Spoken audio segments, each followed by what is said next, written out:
échappe. Ok, sans problème. Donc on commence. يا والمشكل يدي كبيرة يدك صغيرة. شتي le moindre geste يدير. Ok. On commence. Donc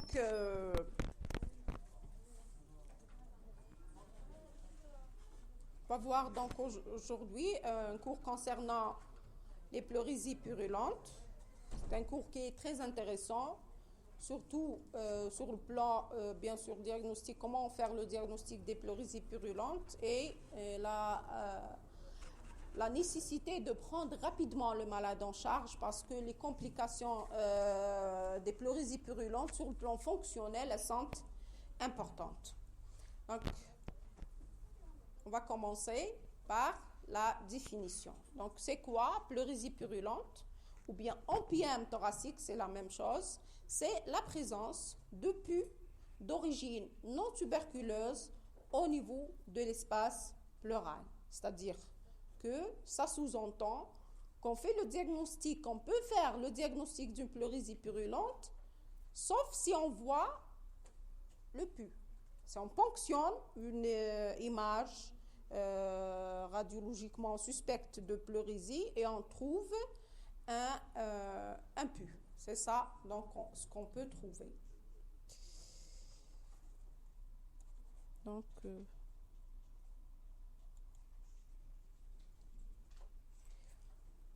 Donc c'est un liquide, c'est quoi le pus qu'on peut trouver? C'est un liquide exsudatif, bien sûr, de couleur jaunâtre, ou bien laiteux, ou bien opaque. C'est-à-dire si on tombe sur un aspect jaune, c'est du pus. Un aspect laiteux, le plus souvent, c'est du pus.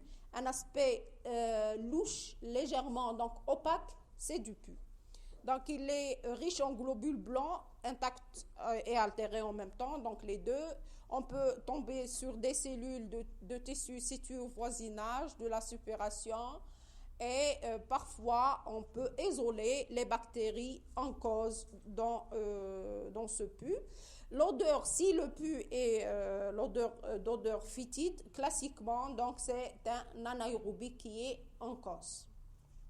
Donc, ça sous-entend qu'on doit voir et on doit sentir le pus après une ponction pleurale, bien sûr.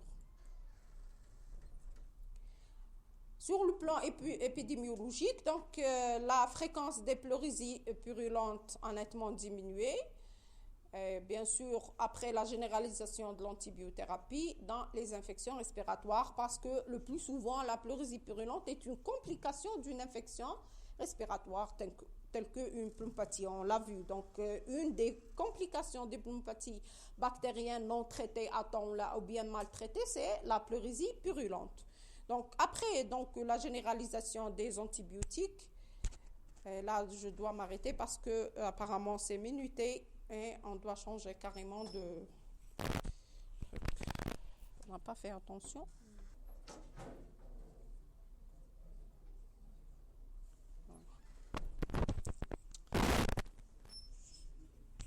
Donc, la fréquence des pleurésies purulentes, elle est beaucoup plus fréquente chez l'homme parce que le plus souvent les pathologies respiratoires, elles sont beaucoup plus fréquentes chez l'homme vu le tabagisme.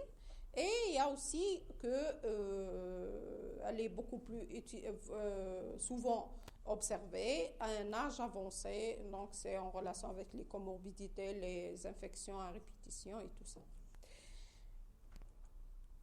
Sur le plan pathogénique, donc comment se forme une pleurésie purulente? Le plus souvent, elle est secondaire à un foyer septique pulmonaire sous-pleural, qui est la pneumopathie bactérienne qui se complique d'une pleurésie purulente. Donc, ce foyer-là, donc on peut le voir sur la radio. On peut ne pas le voir. On peut que voir la pleurésie purulente.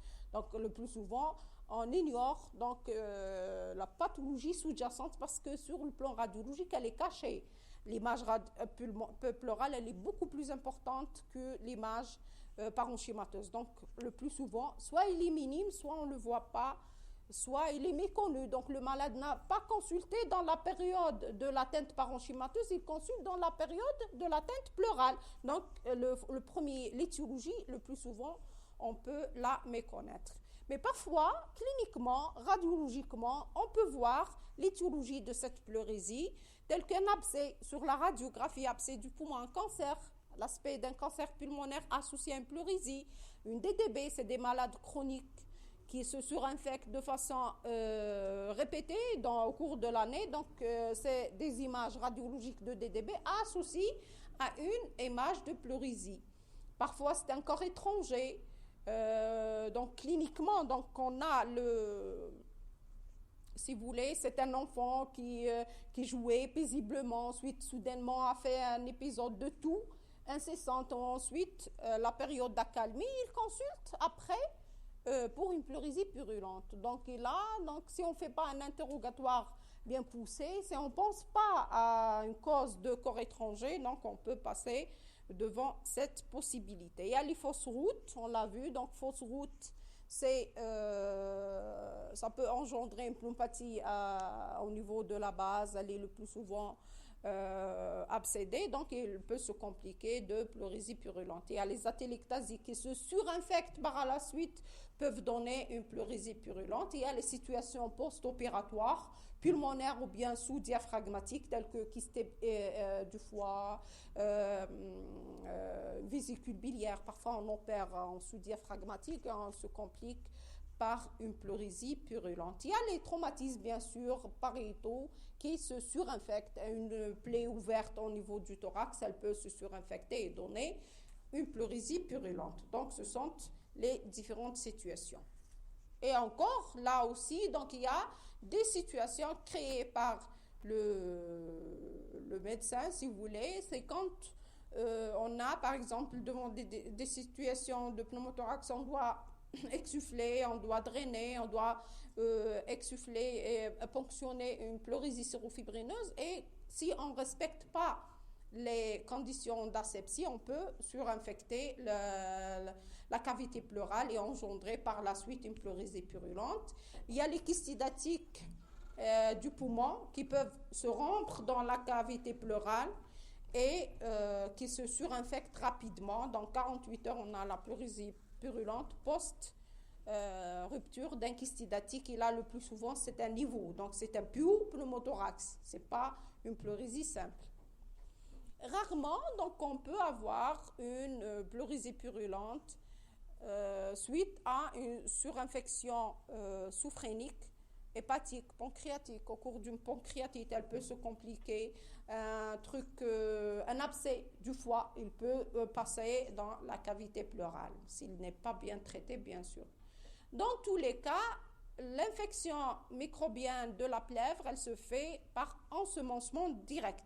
Donc là, on a parlé de toutes les causes de l'environnement, si vous voulez, proche, loco-régional, si vous voulez. Donc, c'est l'atteinte parenchymateuse pulmonaire, l'atteinte sous-diaphragmatique. Donc, c'est ça le plus souvent sur le plan pathologique, éthiopathologique. Donc, 99% des cas, c'est ça l'étiologie de la pleurésie purulente. Mais, rarement, exceptionnellement, on peut avoir une pleurésie purulente dans le cadre d'un sepsis diffus, c'est-à-dire qu'on a un abcès au niveau de la peau et par septicémie, diffusion septique, ça touche la plèvre et ça donne une pleurésie purulente. Une pyélonéphrite, on a eu un cas de pyélonéphrite, un malade pyélonéphrite, il a traité donc au niveau de la néphromédecine interne, antibiotiques et tout. On n'a pas fait attention pour faire une radiographie de thorax, il est sorti, ensuite il est réadmis chez nous pour une pleurésie purulente. Et là, l'explication, c'est un foyer septique extrapulmonaire qui a donné une pleurésie purulente. Donc, sur le plan anatomopathologique, comment évolue donc la pleurésie purulente? C'est connu, c'est en 3 phases sur le plan anatomopathologique. La formation donc d'un NPM est un processus dynamique, donc ça évolue dans le temps. Et là, il peut passer par 3 stades. Donc, on doit avoir ces 3 stades. Et le plus souvent, on a le malade soit au stade 2, soit au stade 3. Rarement stade de diffusion. C'est pour ça que la prise en charge de la pleurésie purulente, elle doit être rapide. La phase initiale, là, donc, c'est comme si on est devant une pleurésie à liquide clair. Parce que le processus, si vous voulez, infectieux n'a pas évolué vers la purulence franche. Et donc là, l'épanchement, il est fluide, il est diffus dans la grande cavité. C'est comme si c'est une pleurésie à liquide clair. La plèvre elle-même, donc, elle n'a pas changé beaucoup. Donc, elle est juste congestive, elle est rougeâtre, mais elle reste mince. Donc, elle ne s'est pas épaissie par le processus évolutif infectieux. Donc là, elle est souple. Le foyer causal, il est toujours là. Donc, il n'a pas vraiment diffusé totalement dans la cavité pleurale. À ce stade-là, donc c'est un stade de début, la guérison sans séquelles, elle est possible. C'est-à-dire que si on met le malade à ce stade-là sous un traitement général, c'est-à-dire antibiotique, plus un traitement local, c'est-à-dire ponction évacuatrice avec lavage, là, on est sûr d'obtenir une guérison totale sans séquelles. Et les séquelles de la pleurésie purulente, on va les voir par la suite, ils sont vraiment redoutables sur le plan fonctionnel. Voilà, sur le plan radiologique, c'est l'aspect d'une pleurésie à liquide clair. Donc, on a cette opacité dense, homogène, de tonalité hydrique. Elle touche presque les 3/4 du poumon droit.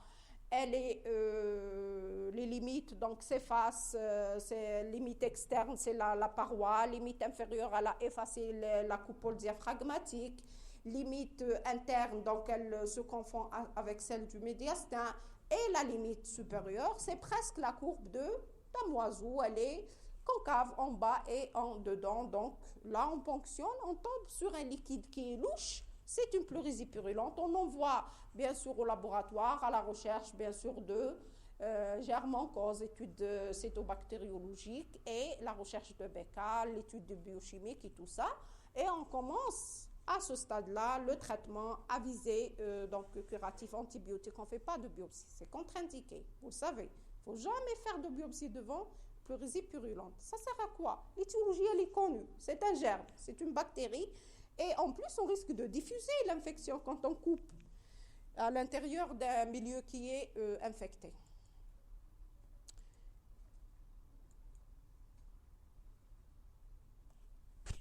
La deuxième phase, c'est la phase de collection, c'est juste après. Donc là, l'épanchement est franchement purulent, donc le malade est resté sans traitement. L'évolution vers la purulence nette, il est beaucoup plus épais. Et là, donc les deux plèvres vraiment inflammées, elles vont, par le processus d'épaississement, elles vont faire des cloisonnements entre elles. Donc, elles vont former des cavités. Donc, il y a des cloisonnements intrapleurales. Il y a donc l'accumulation dans la partie postéro-inférieure. Donc, le pus, tellement il est épais, il est lourd. Donc, il va passer dans les régions déclives. Donc, le plus souvent, on voit des enquistements dans la région postéro-inférieure. Donc, ça commence la formation de poches au niveau de la cavité pleurale. Donc, là, c'est un stade difficile à traiter parce que le traitement, il faut ponctionner et on risque de ne pas trouver cette poche qui est donc dans les régions déclives. Sur le plan radiologique, on ne peut pas localiser vraiment. Parfois, on est obligé de demander échographie, scanner pour localiser les poches. Et justement, pour les ponctionner, on doit faire des ponctions lavage rapidement. Voilà, donc c'est plus l'aspect d'une pleurésie libre. Donc on voit une opacité là en périphérie, donc les limites ils sont irrégulières, donc c'est du liquide probablement, parce que la opacité, on l'a dit, soit c'est une plèvre qui est épaissie, donc c'est tissulaire, soit c'est une poche de liquide. Donc on ne peut pas trancher sur la radio. C'est pour ça qu'on demande l'échographie qui va nous localiser. D'abord, elle va nous dire est-ce qu'il s'agit de liquide ou bien d'un épaississement. Deuxièmement, elle va nous localiser la poche pour la ponctionner. Et à côté de ça, donc on peut voir d'autres images d'opacité. Là, peut-être c'est un enquistement intracessural ou bien c'est une poche en postérieur.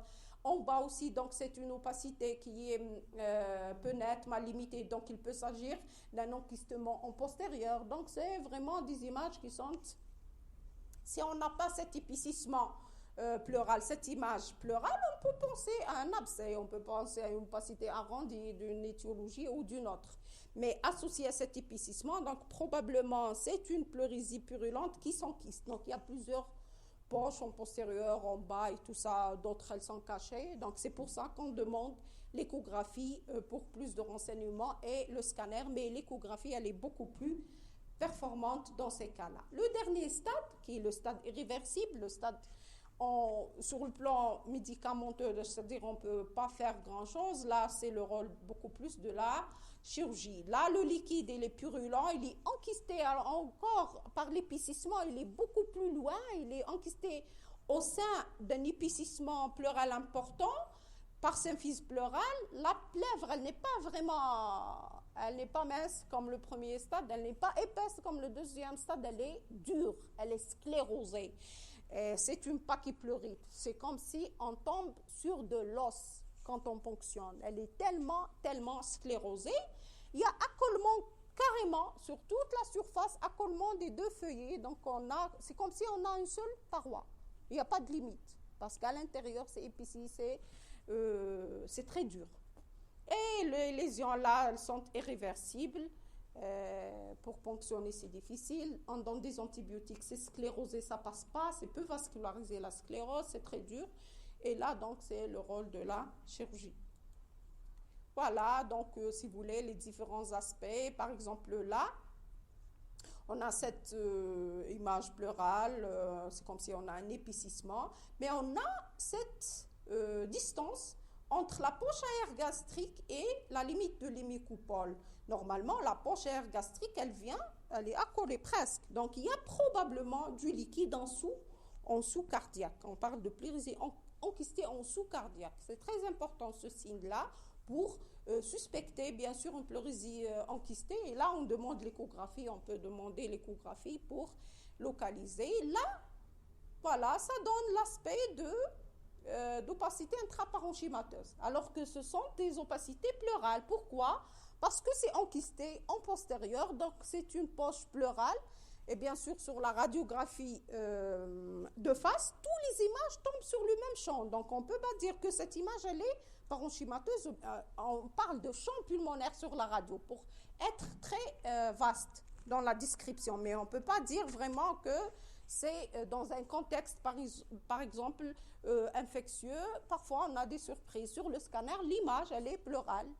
Sur l'échographie, elle est pleurale. Et tout ce qui est vraiment, ça peut, c'est-à-dire soulever un certain soupçon, c'est, par exemple, si on a un épaississement pleural associé à une cul-de-sac qui est comblée, donc on pense à la pathologie pleurale, on demande des échos. Sinon, des poches suspendues dans l'air, enquistées dans n'importe quelle région de la plèvre, donc ça tombe sur le parenchyme. Ça, on peut voir une image parenchymateuse alors qu'elle est pleurale, dans le contexte d'une pleurésie purulente enquistée dans le stade d'enquistement.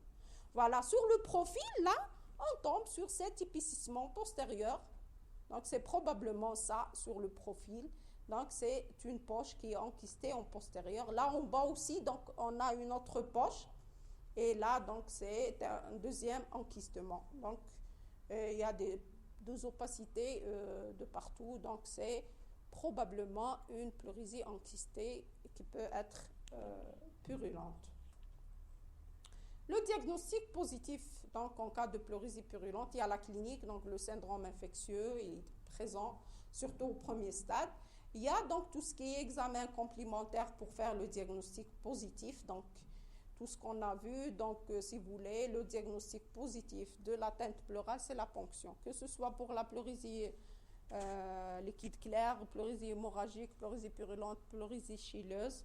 Si on ne ponctionne pas, on ne peut pas parler de pleurésie. On a des doutes sur la clinique, il est fébrile, sur la radio, il y a une image probablement pariétale, c'est la ponction. Si on ponctionne, on trouve un liquide clair, c'est une pleurésie sérofibrineuse. Si on trouve un liquide hémorragique, c'est une pleurésie hémorragique. Si on trouve un liquide purulent, c'est une pleurésie purulente. Donc, le diagnostic positif des atteintes pleurales, c'est liquidienne. Bien sûr, c'est la ponction pleurale. On doit faire un bilan général parce que normalement, avec les antibiotiques, avec tout ça, on a peu de cas de pleurésie purulente. C'est-à-dire que le malade, elle a probablement un problème général, immunodépression, par diabète, par alcoolisme, pour faire une pleurésie purulente. Donc, on doit explorer, si vous voulez, l'état général du patient. Cliniquement, donc, le plus souvent, donc c'est comme toute atteinte pleurale, on l'a dit, ça commence le plus souvent dans 90% des cas dans le parenchyme pulmonaire, c'est infectieux, donc c'est un tableau infectieux, ça débute par de la fièvre, douleur thoracique point de côté parce que ça touche la plèvre, une toux qui est au début peu productive, et donc l'atteinte parenchymateuse, elle est peu productive.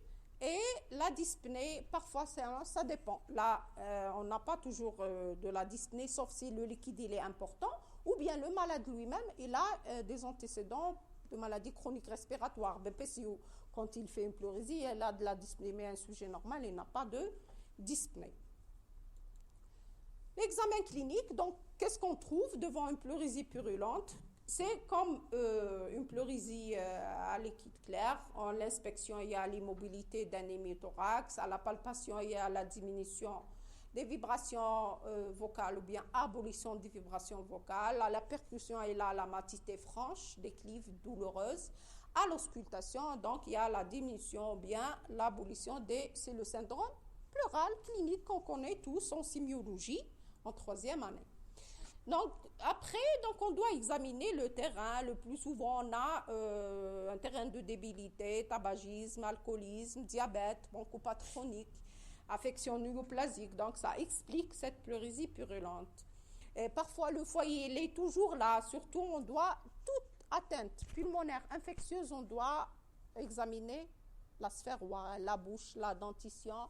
Donc, est-ce qu'il y a un abcès et tout ça? Parce que ça passe, c'est l'entrée du poumon, donc ça passe vers le poumon. Donc, on doit rechercher un foyer infectieux évident, en particulier ORL et dentaire. Et on doit apprécier par l'examen le retentissement respiratoire, parce que c'est un tableau aigu, il y a de la dyspnée, il y a de la cyanose, il y a des difficultés à respirer. Donc, on doit apprécier par l'interrogatoire, bien sûr, et l'examen physique. Les examens complémentaires, la radio c'est la première, donc là ça dépend, on l'a vu, du stade de la pleurésie purulente, soit un émoussement de cul-de-sac, soit un enquistement postérieur, donc c'est une image opaque en plein parenchyme, soit un niveau hydroaérique périphérique, c'est-à-dire pariétal, donc il y a probablement un pyopneumothorax, donc on pense à la fistule pleuropulmonaire, c'est-à-dire fistule. C'est-à-dire qu'il y a quelque chose qui a fistulisé à travers les branches vers l'espace pleural. Ça donne toujours une image hydroaérique. La TDM, on l'a dit, vu qu'on a des images qui peuvent être trompeuses sur la radio, c'est pas toujours une pleurésie, le courbe d'un oiseau et tout ça. Donc, on doit demander un scanner pour visualiser justement les cloisonnements, les poches, leur c'est-à-dire situation exacte. Et là, on peut distinguer l'opacité, est-ce qu'elle est pleurale ou bien pulmonaire. Et l'intérêt aussi, sur le plan imagerie, de l'échographie. Actuellement, il y a 10 ans de ça, l'échographie, donc elle a regain son intérêt au niveau pulmonaire, surtout les pathologies périphériques, c'est-à-dire où la sonde peut les atteindre. Et là, les pleurésies enquistées, même les pneumothorax enquistés, si vous voulez localiser tout ce qui est périphérique. Donc, ça peut faire la différence entre une poche pleurale et une pneumopathie, chose qu'on ne peut pas distinguer sur la radio. Parfois, on ne peut pas la distinguer. Et là, premièrement, ça vous dit, ça vous renseigne sur la contenance. Il te dit que c'est du liquide, tu peux ponctionner. Et deuxièmement, ça indique l'endroit où ponctionner. Parce que la ponction d'une poche cloisonnée, elle est très difficile. Vous l'avez vu sur la radio, c'est une opacité en plein parenchyme ou là un épicissement. Est-ce que c'est du liquide ou là c'est un épicissement? Si on ponctionne sur la radiographie du thorax, à l'aveugle, là on peut tomber sur le parenchyme, créer donc une hémorragie, créer un pneumothorax suite à une ponction en plein parenchyme. C'est très douloureux, bien sûr, en changeant d'endroit à chaque fois pour tomber sur la poche. Mais l'échographie te dit, voilà, au niveau de cette croix, tu peux passer, il y a du liquide. Donc, l'intérêt de l'échographie dans la localisation des pleurésies, des poches enquistées, elle est très utilisée actuellement. Voilà, sur le plan radiologique toujours, il y a cet aspect. Là, si on tombe sur du liquide clair, c'est expliqué. Si on tombe sur du liquide louche, donc c'est une pleurésie purulente au stade de début, stade de diffusion. Là, ce n'est plus l'aspect en courbe de Damoiseau, donc c'est une opacité. Donc, qui touche le champ pulmonaire gauche. Elle est densité liquidien, si vous voulez. Donc là, la limite où elle n'est pas concave, c'est un trait, si vous voulez, c'est une opacité en bande. Ça veut dire qu'il y a un épaississement. Si ça remonte en bande, il y a un épaississement. C'est-à-dire qu'il n'y a que le tissu qui donne l'aspect en bande périphérique. Donc, probablement, c'est un épaississement pleural. Est-ce qu'il y a à l'intérieur des poches enquistées ou pas? Là, on peut demander une échographie. Donc, c'est un aspect qui n'est pas vraiment un aspect normal d'une image pleurale sur la radiographie. Donc, il y a un épaississement pleural, donc probablement c'est purulent. Il n'y a que la pleurésie purulente qui donne ces aspects. Il y a toujours donc cet aspect d'épaississement, c'est la même radio. Donc, là aussi, donc, c'est un aspect d'épaississement parce que la limite supérieure, elle n'est pas vraiment concave. Il y a une bande qui remonte là sur la périphérie. Sur le scanner, voilà, ce sont des poches entourées d'une paroi qui est épaisse. Et là, le radiologue vous répond que ce sont des images d'enquistement pleural à l'intérieur du champ pulmonaire droit. Voilà, là aussi, donc, c'est une opacité qui paraît pleurale parce qu'elle comble. Il n'y a que l'opacité pleurale qui comble le cul-de-sac. Parce que c'est du liquide, ça tombe dans le cul-de-sac. Donc, c'est probablement pleural. Mais sa limite supérieure, c'est une limite qui est presque en damoiseau, mais il y a quand même un épaississement pleural qui remonte là. Donc, sur la radio, sur le scanner, vous voyez que c'est irrégulier. Donc, c'est probablement, il y a un épaississement. C'est irrégulier. La limite de la plèvre, elle est irrégulière. En plus, sur le plan volume, si vous pouvez le constater là, que là, le champ pulmonaire, il est réduit. Donc, il y a un épaississement. Il y a un épaississement qui a emprisonné le champ pulmonaire. C'est ça les risques ultérieurs d'une pleurésie purulente maltraitée. Donc, ça retentit sur le plan fonctionnel. Là, c'est un malade qui est amputé sur le plan fonctionnel. Il ne peut pas respirer normalement, vu cet épaississement pleural qui donc réduit, si vous voulez, le volume pulmonaire. C'est très net. Donc, c'est un volume qui est moindre. Il faut toujours comparer sur la radio, comparer les deux champs. Sinon, si on se contente du côté malade, on ne peut jamais voir la différence en volume, dans l'aspect, dans n'importe quoi. Il faut toujours comparer. Là, en bas aussi, donc, ce sont des poches pleurales, enquistées. Là, ça touche, comme vous le voyez, même la profondeur du poumon. Donc, ça a passé. Et là, donc, l'amputation sur le plan fonctionnel, elle est beaucoup plus importante. Donc, il n'y a pas vraiment un champ pulmonaire libre dans cette partie du poumon. Voilà. Donc, voilà, l'atteinte, c'est à l'intérieur. Donc, c'est une atteinte presque céssurale. On peut dire qu'il y a un enquistement. Là, on ne peut pas toucher. On ne peut pas atteindre la césure par l'aiguille, jamais. Donc là, ça va s'épaissir, ça va se scléroser, ça va rester comme séquelle. Si on n'intervient pas sur le plan kinésithérapie et chirurgie. Et là, donc aussi, il y a une poche qui est enquistée dans le cul-de-sac. La ponction pleurale, c'est la seule qui peut affirmer la nature purulente du liquide. Donc, c'est la clé du diagnostic.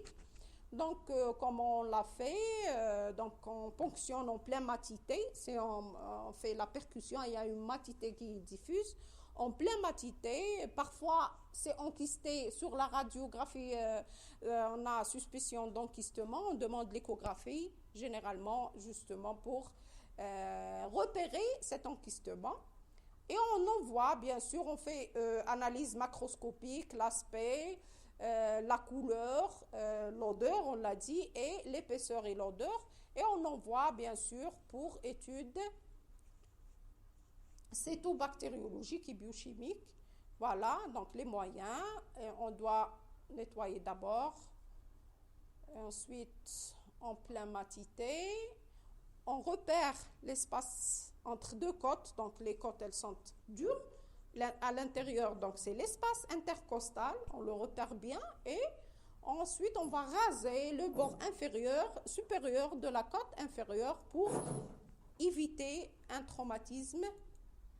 Et voilà, en plein matité,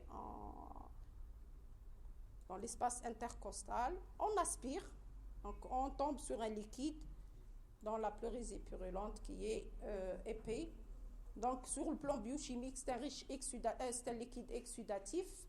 Le pH il est inférieur à 7, l'LDH il est supérieur à 1000. Et parfois, si on suspecte un problème pancréatique, sinon, ce n'est pas une analyse systématique. Sauf si on a des antécédents, le malade avait des douleurs abdominales, il était hospitalisé pour une pancréatite. Sinon, ce n'est pas un examen qui est demandé de façon systématique. La cytologie, donc on tombe sur des polynucléaires altérés. Et là, la bactériologie, donc, elle est demandée bien sûr avant tout antibiotique. On recherche le germe en cause, on fait des cultures, on demande l'antibiogramme et le nombre de germes bien sûr. Et toujours, il faut rechercher les BK dans n'importe quel liquide, s'il est clair ou bien s'il est purulent. Donc il peut s'agir d'une pleurésie bactérienne, tuberculose qui s'est surinfectée, elle est devenue purulente. Et là, donc, on demande les barres, malgré que c'est exceptionnel de trouver un BK dans du liquide. Il nécessite de l'oxygène, le BK, il aime l'air. Il se multiplie dans un milieu aérique. Mais parfois, on tombe sur des BK dans le liquide. Et c'est un moyen de diagnostic d'une pleurésie d'origine tuberculeuse. Là, donc, comme si vous voulez, dans les pneumopathies bactériennes, le plus souvent on trouve plusieurs germes sur l'étude bactériologique. Et parfois le malade est mis déjà sous antibiotiques à titre externe. Ensuite on fait l'étude bactériologique à un autre niveau. Toute antibiothérapie, si on demande une étude bactériologique, elle est faussée. Donc on te répond c'est aseptique alors que c'est d'origine infectieuse parce que le malade est sous antibiothérapie déjà. On fait bien sûr un bilan général sur le plan biologique, parfois donc TDM thoracique, recherche d'autres foyers, fibroscopie. Si on suspecte un corps étranger ou bien un cancer localisé, donc on demande une fibroscopie dans le bilan général. Donc là, comme dans les pneumopathies, il y a des formes selon le germe. Et là, donc, c'est le pneumocoque le plus souvent, c'est suite à une PFLA. Le cloisonnement, il est très rapide. Il est peu sensible à la pénicilline quand c'est purulent, quand ça évolue vers la purulence. Le streptocoque, la caractéristique, c'est la présence d'un foyer ORL ou dentaire, donc c'est probablement streptocoque, pardon. Les staphylocoques, si on l'a dit, donc c'est un tableau bien particulier, multiples abcès avec pleurésie purulente. Donc, et là, le tableau est beaucoup plus aigu, beaucoup plus grave, parce que c'est bilatéral, ça donne une détresse respiratoire. L'entérobactérie, donc, il est très résistant. Et là, donc, il faut penser à mettre des antibiotiques beaucoup plus forts. L'hémophilus influenzae chez l'enfant. Le piousianique, c'est une atteinte donc intra-hospitalière parce que c'est un germe très résistant. Parfois, si le malade développe une pleurésie purulente, par exemple un malade pneumothorax qu'on draine, et le drain, donc on le fait dans des conditions non septiques.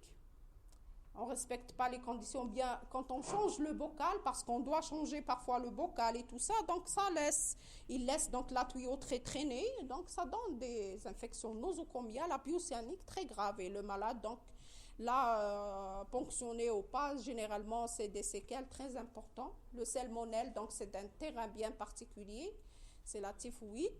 Il y a les germes anaérobiques, donc on l'a dit, c'est l'haleine phytide, l'odeur phytide du liquide pleural. La pleurésie amébienne, elle est très spécifique, donc on a toujours l'atteinte hépatique associée. Il y a la couleur très caractéristique, c'est le pus chocolat. C'est pas un pus qui est jaunâtre ou la verdâtre. Là, on doit mettre sous flagile. L'évolution, donc, ça dépend du stade, on l'a dit. Ça dépend de la rapidité du diagnostic et du traitement. Le premier et le deuxième stade, après l'antibiotique et traitement local, c'est réversible. Troisième stade, on ne tente même pas. Donc, si on met sous antibiotique, justement, pour éviter, si vous voulez, l'extension, sinon, on envoie en chirurgie. Le but du traitement, c'est de stopper, justement, l'évolution vers le troisième stade. Et il faut savoir que l'enquistement, ça donne de lourdes séquelles, pachypleurie, insuffisance respiratoire chronique restrictive, on l'a vu. Donc, on a une diminution du volume pulmonaire par rétraction, par DDB à l'intérieur. Donc, une pleurésie purulente traînante, ça traîne, ça évolue dans le parenchyme pulmonaire, ça peut donner une DDB séquellaire. Il y a les rechutes et les récidives, ils sont rares. Parce que si on traite, donc c'est réversible, on a résolution du parenchyme, de la plèvre, donc ad intégrant. Si on ne traite pas, c'est les séquelles à vie. Donc, ça ne récidive pas, ça ne rechute pas.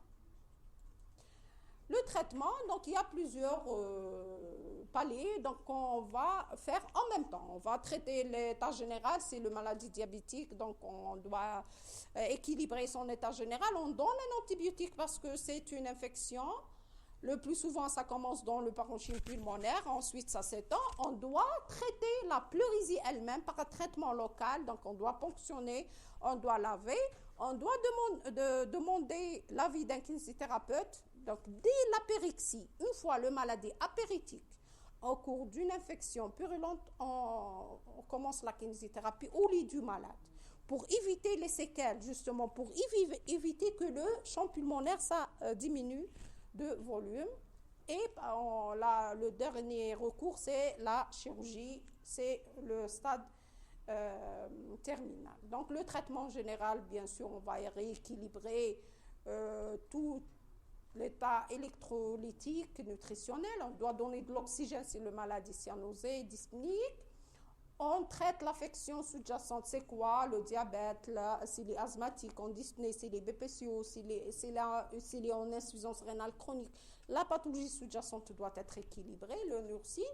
L'antibiothérapie, donc c'est une antibiothérapie très prolongée. Pourquoi? Parce que l'antibiotique, vu cet épaississement, surtout le deuxième, troisième stade, c'est très difficile que l'antibiotique passe dans la cavité pleurale. Elle est peu, c'est pas comme dans le parenchyme pulmonaire, elle est prolongée sur le plus souvent jusqu'à 2 mois d'antibiotiques. Donc, on utilise une trithérapie.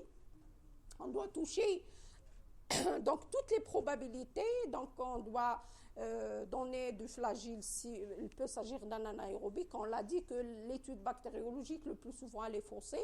Donc on met les trois antibiotiques. Donc anaérobique flagile, en général c'est l'augmentin ou bien céphalosporine, et on donne un aminoside pour un effet synergique des antibiotiques. On fait l'ajustement du traitement. Si on a une réponse claire du labo, par exemple, c'est un staph. On doit ajouter un antistaph.